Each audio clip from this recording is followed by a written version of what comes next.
राधे राधे, जय Shri Krishna. I hope आप सब अच्छे होंगे। हमेशा ईश्वर की कृपा आप सब पर बनी रहे।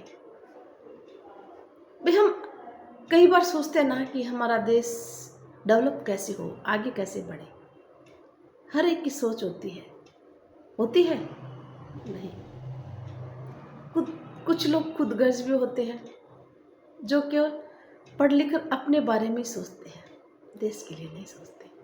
अगर देश के लिए हर एक नागरिक सोचना प्रारंभ कर दे तो हमारा देश विकसित होने में कहीं देरी नहीं करता। एक व्यक्ति के प्रयास से कभी कोई कार्य सफल नहीं होता। हर एक व्यक्ति का दायित्व होता है, हर भारतीयों का दायित्व होता है। देशभक्ति, देश प्रेम की भावना हर एक भारतीय में होनी चाहिए।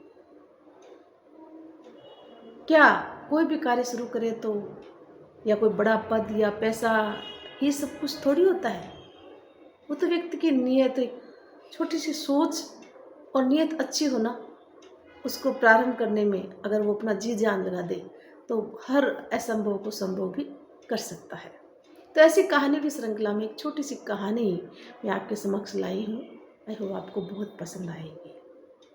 अगर चैनल पर नए हो तो चैनल को सब्सक्राइब करना न भूलना, लाइक और शेयर जरूर करना। तो वही एक रामू नाम का लड़का था। छोटा सा गांव था।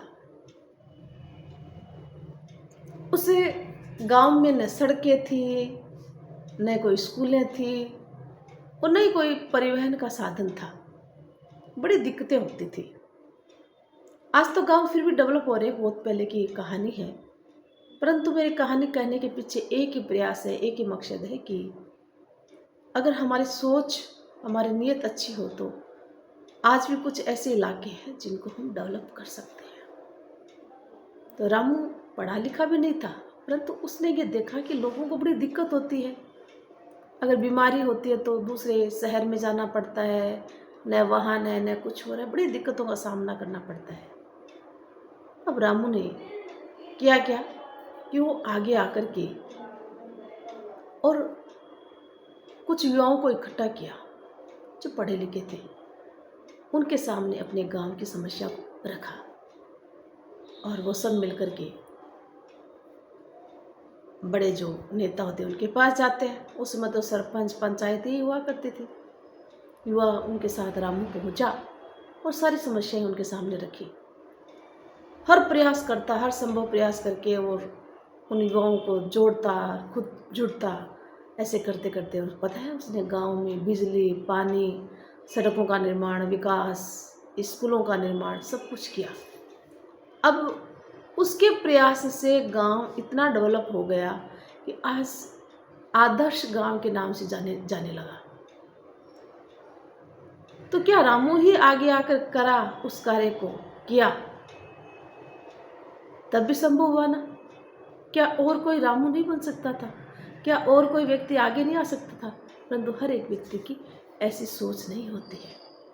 आज हमारा देश भी आगे बढ़ रहा है ना? देश की बागडोर अच्छे व्यक्ति के हाथ में हो तो हमारा देश भी विकास करता है। तो वैसे रामू भी आगे आया और आगे आकर के उसने वैसे चाल चल रहे थे, भेड़ चाल सब, जैसी समस्या थी समस्याओं से, क्योंकि उनको सोचा कि पैसों से सब कुछ होता है। परंतु रामू के पास न तो पढ़ाई लिखाई थी, न कोई पैसा था, न कोई बड़ा पद था, परंतु उसकी सोच अच्छी थी, उसकी नीयत अच्छी थी। एक छोटी सी सोच भी बहुत बड़ा कार्य कर सकती है, ये कहानी बताती है। और आज गांव में इतना कुछ है कि रामू खुद भी पढ़ने लगा और गांव के बच्चे भी खूब पढ़ लिख करके अपने गांव को डेवलप करने लगे। खेतीबाड़ी करने वाले भी गांव में जो बच्चे थे वो भी पढ़ लेकर अच्छी खेती करने लगे। शिक्षा लेकर के वो और कुछ अच्छे पदों पर आसीन होने लगे। तो छोटी सी कहानी है। फिर वो रामू जो है सरपंच बना बड़ा बाद में पढ़ लिख करके, और बहुत अच्छा आगे गांव को और आगे डेवलप करता गया। तो कहने का तात्पर्य इस कहानी से हमें ये शिक्षा लेनी चाहिए कि कभी भी किसी भी कार्य को रूप देने के लिए हमें पैसे या बड़े पद की आवश्यकता नहीं होती, उसके मोहताज नहीं होते हैं। अगर किसी कार्य को करना है ना तो व्यक्ति की नीयत अच्छी होनी चाहिए। एक छोटी सी सोच, एक चिंगारी भी बहुत कुछ कर सकती है। एक चिंगारी जलनी तो चाहिए ना। रामू ने वो चिंगारी जलाई। उसकी सोच ने, उसकी अच्छी नीयत ने उस गांव को डेवलप किया। तो ठीक वैसे ही हमें भी इस कहानी से यही मोरल लेना है कि हम किसी भी कार्य की शुरुआत करें ना, तो थोड़ा कष्ट तो जरूर सहना पड़ेगा, कुछ परेशानी तो उठानी पड़ेगी, परंतु चाहे वो परिवार में हो या फिर गांव में हो या शहर में हो, कहीं पर भी हो, किसी को आगे आकर के उस समस्याओं का निराकरण करना होगा। ऐसे ही उस समस्याओं को जो है किसी प्रकार से हम निजात नहीं पा सकते। हमें हर एक देश का नागरिक इस प्रकार की सोच रखे, अच्छी नीयत रखे, तो हम अपने आसपास के माहौल को, अपने शहर को, अपने कस्बे को बहुत कुछ आगे बढ़ा सकते हैं। और ये सब कुछ अच्छे हो जाएंगे तो देश अपने आप डेवलप होगा, है ना। तो हर नागरिक को केवल अपने तक सीमित नहीं रहना चाहिए। आज कुछ लोग बस अच्छा पैसा हो, अच्छा बंगला हो, गाड़ी घोड़े हो, अपने तक सीमित रह गए हैं। नहीं, हमें अपने देश के लिए भी सोचना बहुत ज़रूरी है।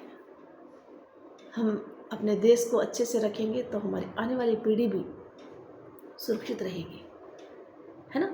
तो ये छोटी सी कहानी आई होप आपको पसंद आई होगी, और आगे फिर मिलते हैं एक नई कहानी के साथ। धन्यवाद। जय हिंद, जय